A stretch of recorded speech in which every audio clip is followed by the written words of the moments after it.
शास्त्रं ज्योतिः प्रकाशार्थं दर्शनं बुद्धिरात्मनः तथाभ्यं विषक् सुयुक्ताभ्यं चिकित्सा परदयति. In the beginning, Lord Brahma started to recall the knowledge of Ayurveda, the medical science. Then he taught his knowledge to his son Daksha Prajapati, a significant figure in Indian mythology, being responsible for creation and procreation. Later the knowledge was transferred to the Ashwini Kumaras, divine twin horsemen, well known as the physicians of gods and celestial doctors. Then they taught this knowledge to Indra, king of Devas, and sought medical knowledge to fulfill his responsibilities as a protector of cosmos, ensuring health and longevity among the Devas. Sage Bharadwaja was chosen to approach Indra. He went to heaven, learned Ayurveda from Indra, and returned to earth. Bharadwaja then taught the knowledge to his disciples, notably Atreya Punarvasu, who later became one of the most prominent teachers of Ayurveda. Atreya taught to his 6 disciples, Agnivesha, Bhela, Jatukarna, Parashara, Harita and Ksharapani, each of whom composed their own treatises. Of these, Agnivesha's work became the most comprehensive and was later redacted and refined by Charaka, hence becoming the Charaka Samhita. In the beginning, there was increase in suffering, diseases and decrease in lifespan of human beings. Everyone was worried about their health, searching for a solution. All the sages gathered in Himalayan mountains to find a solution and to provide cure for the diseases. That is when the incarnation of divine knowledge, the Charaka, visited the places and saw the people suffering. He examined and treated the diseases and gave valid solutions. Then all the people and sages thanked Charaka for his knowledge of medicine. Reason for this documentation is to give tribute to Charaka for his contribution to not only Ayurveda but sharing knowledge about health to the whole humanity. In India, his teachings remain a cornerstone of modern Ayurvedic education and practice.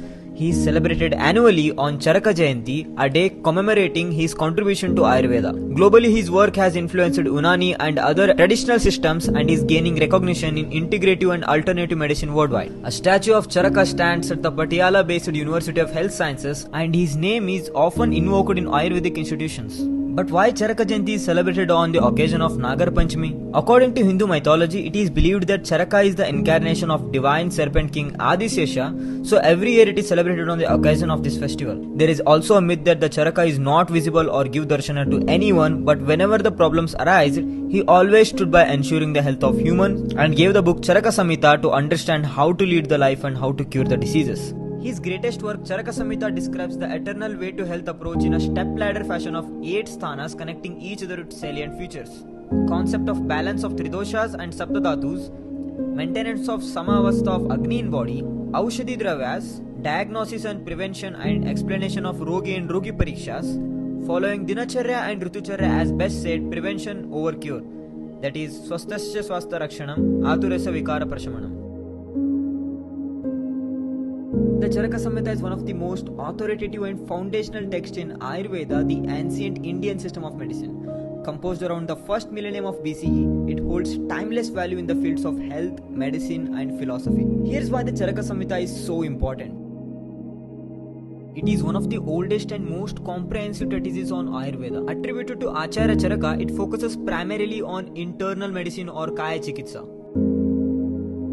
Emphasizes a balance between body, mind and spirit for optimal health. Advocates prevention of disease through proper lifestyle, diet and behavior. Promotes clinical observation, reasoning and logical diagnosis. Contains early insights into anatomy, physiology, pathology and even pharmacology. Describes over 2,000 types of medicines including herbs, minerals and animal products. Lists numerous diseases, their causes, symptoms and treatment methods. Highlights the duties, conduct and qualifications of a good physician. Encourages compassion, integrity and a patient-first approach. Still referenced in Ayurveda education and practice worldwide. Inspires natural and integrative medicine approaches even by today. Shows that ancient Indian scholars had a deep understanding of medicine. Serves as a cultural and scientific legacy for humanity. So here are some commentators and commentaries on Charaka Samhita. Bhattara Harishchandra of 6th century, Swami Kumara of 7th century, G. Jeta of 9th century, Amita Prabha of 9th century and so on. And they all give their best to explain the Charaka Samhita as simple and as understandable as possible. In his book Charaka Samhita, there are 8 sthanas and they are not isolated. They are interconnected, forming a progressive and integrated curriculum. Sutrasthana or fundamentals establishes the core principles of Ayurveda. Nidanasthana or diagnostics uses Tridosha theory and principles from Sutrasthana to explain disease etiology. Vimanasthana or measurement enhances diagnostic and observational skills introduced earlier. Sharirasthana or anatomy, embryology and philosophy deepens the understanding of human constitution and supports rational therapy. Indriyasthana or prognostics aids in clinical decision-making based observations from prior sections. Chikitsasthana or therapeutics direct application knowledge from Sutra, Nidana and Sharirasthanas. Kalpasthana or pharmacy and toxicology relates to Panchakarma and drug therapy discussed in Chikitsasthana. Siddhisthana or success or completion completes the therapeutic cycle begun in Chikitsa and Kalpasthanas. Contribution of Charaka to other Ayush fields. So before you go into any other fields, let's talk about Ayurveda. Charaka Samhita is one of the core classical texts of Ayurveda, especially in Kaya Chikitsa or internal medicine. His contributions laid foundational concepts that influenced every Ayush system, and key contributions are given below. While Charaka did not directly rate yoga, his emphasis on Swastharita, mental health and meditative practices supports and intersects with yoga principles. Influences are given below. Charaka's focus on natural healing, lifestyle regulation and non-invasive therapies aligns with the principles of naturopathy. Common principles are given below.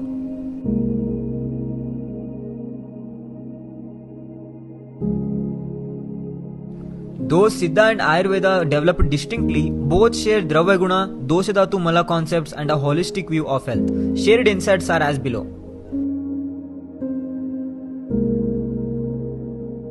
Charaka Samhita influenced Unani medicine when it was translated into Persian and Arabic during medieval times. Shared knowledge are given below.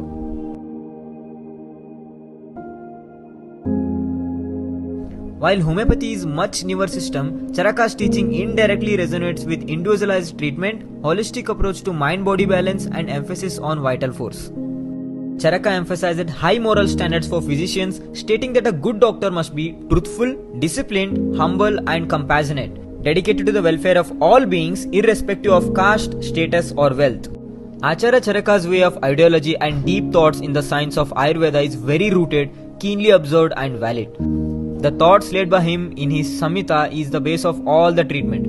Now it depends on a yukti of a physician how he plans to treat, but the foundation remains unaltered, unquestionable and undoubtful. His thoughts inspire other modern medical fields, so it's our responsibility to continue the legacy of Acharya Charaka by following the Achara Vichara mentioned by him for one's holistic well-being.